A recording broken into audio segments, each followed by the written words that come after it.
seperti ini supaya bapak-bapak sadar bahwasanya alumni pesantren bisa jadi konglomerat, saudara. Betul. Hidup pesantren. Hidup pesantren. Takbir.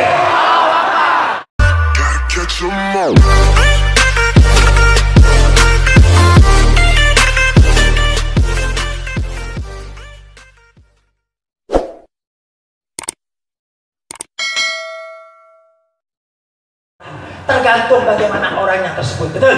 Tergantung anaknya, betul? Ini saya nih Pak, saya di pondok pesantren, tapi alhamdulillah saya juga seorang pembisnis. Masya Allah, saya orang bisnis Pak. Saya punya toko di Bandung Barat, ada 4 toko, saudara. Barangkali ada yang mau jadi istri kedua, silakan. Sirik deui. Ini saya bicara tentang urusan dunia. Saya tunjukkan seperti ini supaya bapak-bapak sadar bahwasanya alumni pesantren bisa jadi konglomerat, saudara. Betul. Hidup pesantren. Hidup pesantren. Takbir. Enggak sampai di situ, ibadah Allah. Saya seorang bisnismen. Di samping saya punya toko 4, saya juga bergerak di dalam kain, ibadah Allah, yang perputarannya bukan ratusan juta, saudara. Bukan ratusan juta. Ember. Saudara. Kalau 2-3 M sampai 10 M perputaran saya setiap tahun, saudara. Saya akan buktikan bahwa anak pesantren bisa jadi orang kaya, bisa berhasil, bisa jadi konglomerat, saudara. Masya Allah. Jadi hati-hati, jangan menghina pesantren. Yang paling gede kalau ada orang menghina pesantren, saudara. Alhamdulillah, segala apa ada di rumah saya, saudara. Parabot apapun saya punya, saudara. Saya ceritakan seperti ini bukan untuk sombong. Saya memberikan motivasi kepada anak santri. Kalian jangan berkecil hati, saudara. Kalau kalian anak pesantren, tapi kalau kalian keluar dari pesantren, kalian mau bekerja betul, kalian jadi SDM yang baik, insya Allah kalian akan bahagia dari dunia sampai akhirat, saudara. Betul. Betul. Dan yang kedua, di samping dunia juga jalan, majelis saya juga jalan, saudara. Alhamdulillah, saya punya banyak majelis di Bandung, saudara. Mau yang mingguan, mau yang bulanan, bahkan tiap malam saya tidak pernah berhenti, saudara. Terus menerus saya berdakwah, ibadah Allah. Terus menerus, capek letih. Artinya apa? Allah tunjukkan kepada kita bahwa alumni pesantren ketika dia mau berkarya, mau bekerja, dia bisa bahagia dari dunia sampai akhirat. Betul? Betul? Makanya hati-hati Pak, kalau punya anak jangan sampai kita dikotori. Dengan apa? Dengan mengatakan bahwa pesantren akan menjadi masa depan yang curam. Enggak. Pesantren bisa menjadikan masa depan yang baik, tergantung adalah anaknya. Betul? Betul? Makanya luruskan anak kita untuk masuk ke dalam pesantren, saudara. Yang ketiga, mereka katakan apa? Bahwasanya pesantren adalah sarang teroris.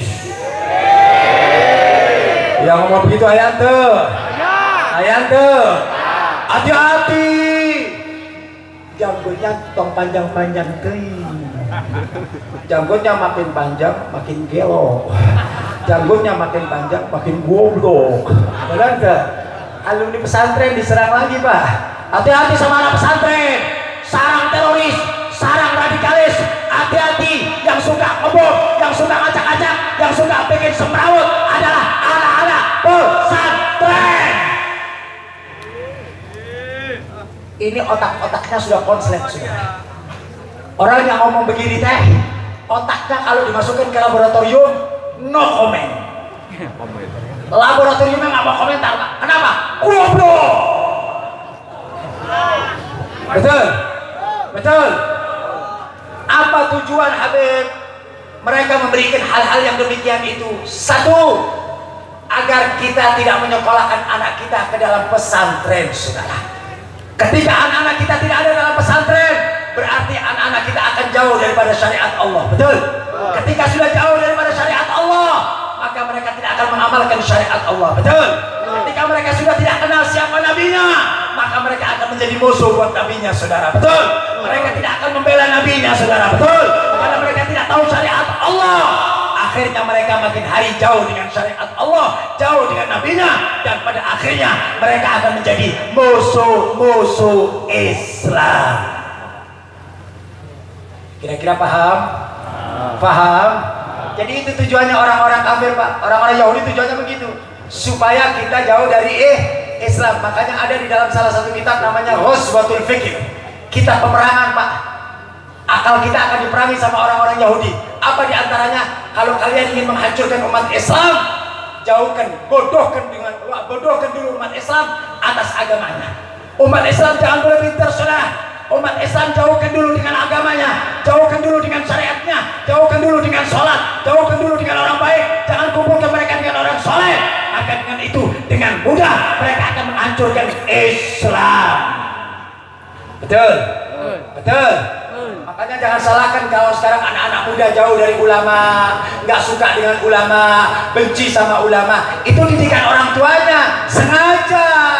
Apa yang terjadi, saudara, ketika kita sudah jauh dengan ulama, tidak mau membela ulama, jauh dengan syariat, maka dengan mudah dan gampang negeri ini akan dikuasai oleh orang-orang di luar Islam, saudara. Betul? Betul? Saya mau tanya, negeri ini, Indonesia yang notabene-nya penduduknya paling banyak umat Islam, betul? Betul? Berapa umat Islamnya? 240 juta kurang lebih, ibadah Allah. Masya Allah, 240 juta, saudara. Jumlah yang banyak. Di dunia pun tidak ada manusia umat Islam terbanyak melebihi Indonesia. Tidak ada, saudara. Islamnya terbanyak, saudara, 240 juta. Kalau kita bicara tentang masjid, masjidnya paling banyak di dunia adalah Indonesia, saudara. Betul? Betul? Kalian pergi ke negeri Jiron, Malaysia, yang katanya negara Islam, itu masjidnya tidak ada apa-apanya dibanding masjid yang ada di Tasikmalaya, saudara. Betul?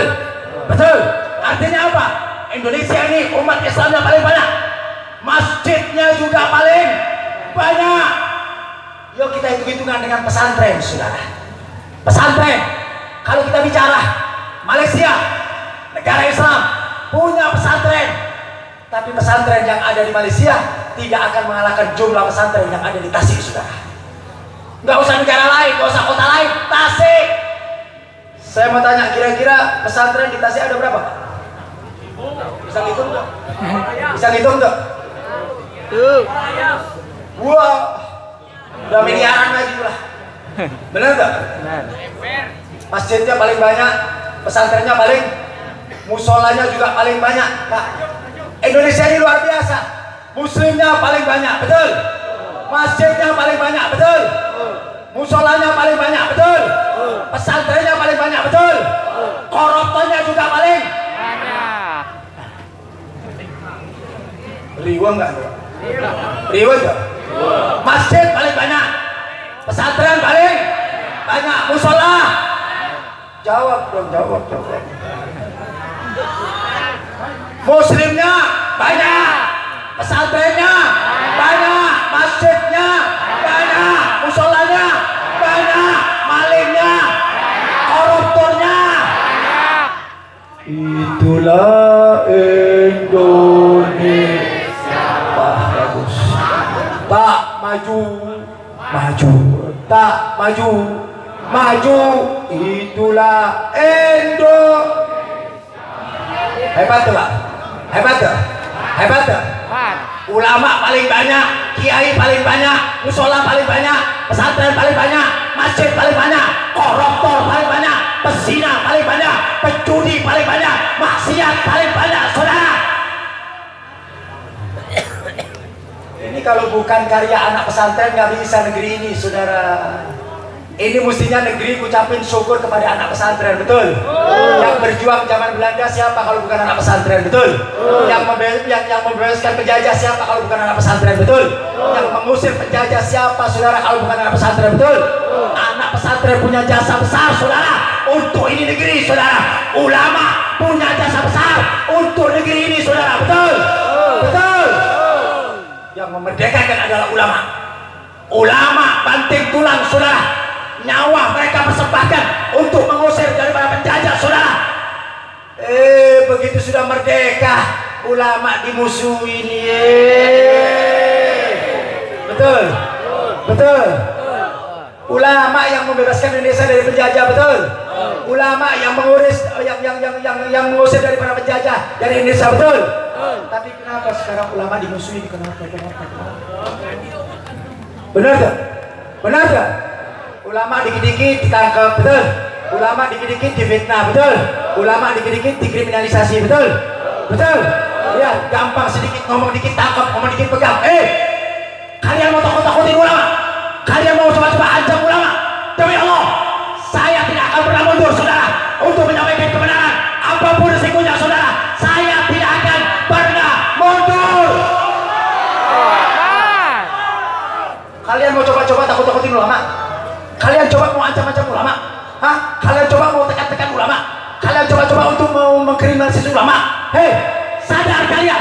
Kalian bisa sholat, kalian bisa ngaji, kalian bisa tahu mana yang halal dan mana yang haram adalah berkat perjuangan ulama. Masya Allah. Tiba-tiba sekarang ulama dimusuhin. Ada apa? Kenapa kok benci sama ulama? Kenapa nggak suka sama ulama? Yang nggak suka sama ulama teh curi. Bener tuh, bener tuh. Jadi kalau ada orang nyerang ulama, benci ulama berarti anaknya, putranya, cucunya curi. Betul, betul. Jadi perjuangan pesantren dan perjuangan ulama sangat luar biasa ibadah Allah. Makanya ini negeri wajib untuk mengucapkan syukur dan membela serta melindungi ulama. Betul? Betul? Masya Allah, ini sudah hampir jam 12 saudara. Saya lanjut ente. Baik, sebelum saya akhiri daripada ceramah saya, ada dua hal yang ingin saya sampaikan. Perhatikan baik-baik. Perhatikan baik-baik. Tolong simak baik-baik. Sebelum saya tutup ceramah saya, ada dua hal yang ingin saya mau sampaikan saudara kepada jamaah yang hadir pada malam hari ini. Yang pertama, beberapa bulan kemarin ada video yang sempat viral, saudara.